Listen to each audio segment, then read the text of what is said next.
My special guest to our left is Senior Master Sergeant Odulia Ashby from Vance Air Force Base. And our theme this morning is really celebrating women's role in the military, 70 plus years of women serving side by side men in the military, just giving their all as you're well. Tell us about your tenure, Sergeant in the Air Force. You just mentioned you came from San Antonio. Tell us about where you've been stationed and some of your roles, and really what your current role is out at Vance. Absolutely. And thanks for your service, and thanks for being here. Thank you for having me. It's a great opportunity to get the message out. So I started in the Air Force in September of 1998. So I've served 19 years and 8 months so far, and it's been a great experience. I've had unique assignments. So my first duty station was DFAS Omaha in Nebraska, and I was just starting out an accounting technician there in Omaha. That was an interesting position. Then I moved on to White House Communications Agency, where I spent 5 years in Washington, D.C. That was a budget analyst as well. And I got to travel with supporting POTUS and VPOTUS. We just do all the communications for the president and the vice president. That sounds exciting. And then moving on from there, I went to a data mast unit, which I can't tell you very much about. Go ahead. Go ahead. Your secrets are safe with Sarah. Yes, they are. Sarah won't tell too many people on social media. So I spent 7 years there. I was also a budget analyst, and then I moved on to being a superintendent.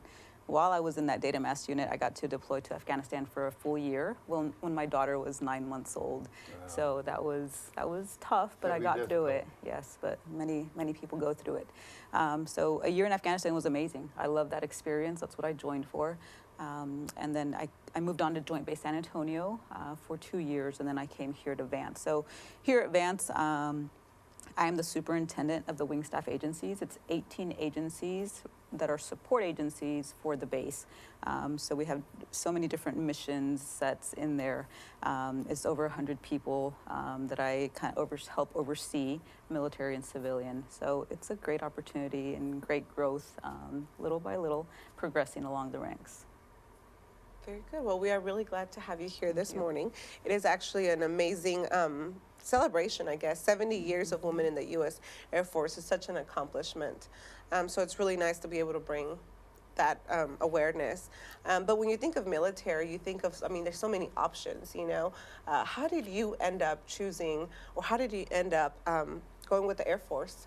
Yes. So in high school, I was in the junior ROTC program. So I love the structure, I love the discipline. We had a Marine Corps instructor, so he was very disciplined. But it was an interesting high school, 3 years of junior ROTC. Then my husband, my brother and his friend joined the Marines, and they were my first role models as far as family and close friends of being in the military. They were a little bit more rough and a little bit more harsh than I wanted, so I went to the Air Force recruiter instead, and I made the right choice. Yes. How would you describe, again, our theme this morning is really celebrating women's service in the military for 7 decades plus, but how do you view the importance of women's role in the military? It's key, but if somebody doesn't know anything about the women's role in the military, and yet you've got fighter pilots, you've got 4-star generals, the list goes on. It's a lot more than just a nurse. Correct. So to me, I see the women's role as equal as a man's. It's all about equality. Anywhere else, when you go into the local community, you may still have some sort of issues as far as not being equal. I've never felt that in the military, in the Air Force. So it's just having a different perspective, a different capability. We think differently sometimes, so we bring something different to the table. So it's very important to have a woman sitting there at the table, giving different ideas, different opinions.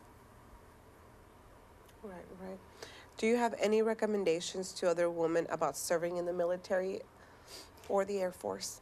Absolutely. So I asked my daughter, who's 7 years old, why should women join the Air Force before coming here? And she said, which she took me by surprise, she always does. She said, so you can defend your country, so you can be courageous, and so you can be brave. So those are great answers from a 7-year-old.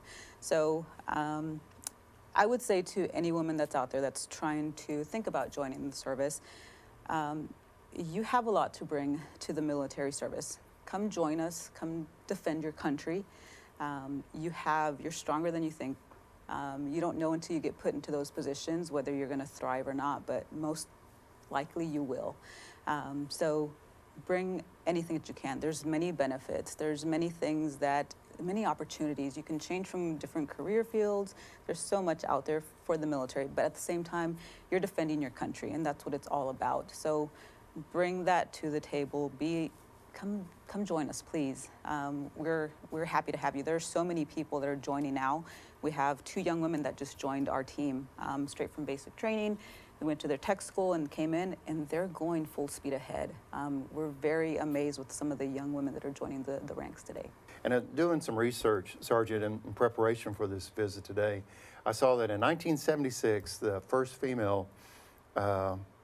women were admitted to service academies, West Point and stuff like that. And that was in 1976. I was around in 76.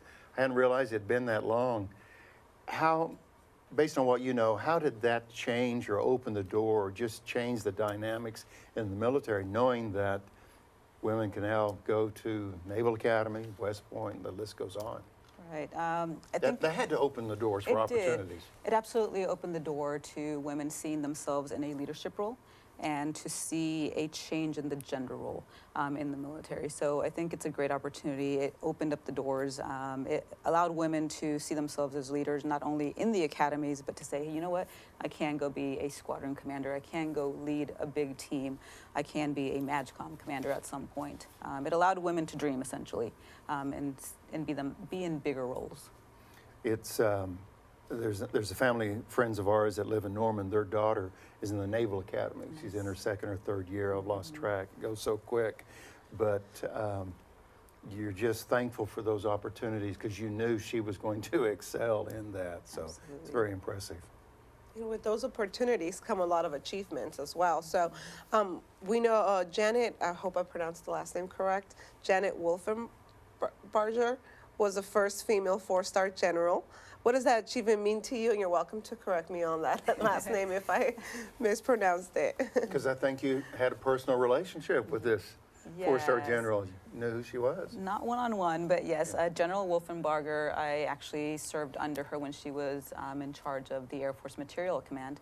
Around 2013, 2014, I got to see her briefing. She came out to see our unit and kind of just take a look. But I liked that she was very courageous in the way she spoke. She wasn't apologetic about the way she spoke. She took charge and essentially made decisions to improve her team. So it was refreshing to see a 4-star general in that position to say, you know what, at some point we can all be there. Again, in my research, and I want to look at my notes to get this right, and it was 2004 that Colonel Linda McTeague, I hope that's right, she becomes the first woman commander of a fighter squadron in Air Force history. So, Sergeant, what message does that send to women when you see the 4-star general, the person that you were familiar with, and also this colonel, to be at this level? What message does that send to women? Excuse me. It's great. I think women have been demonstrating their value, how hard they can work, their commitment to service for so many years.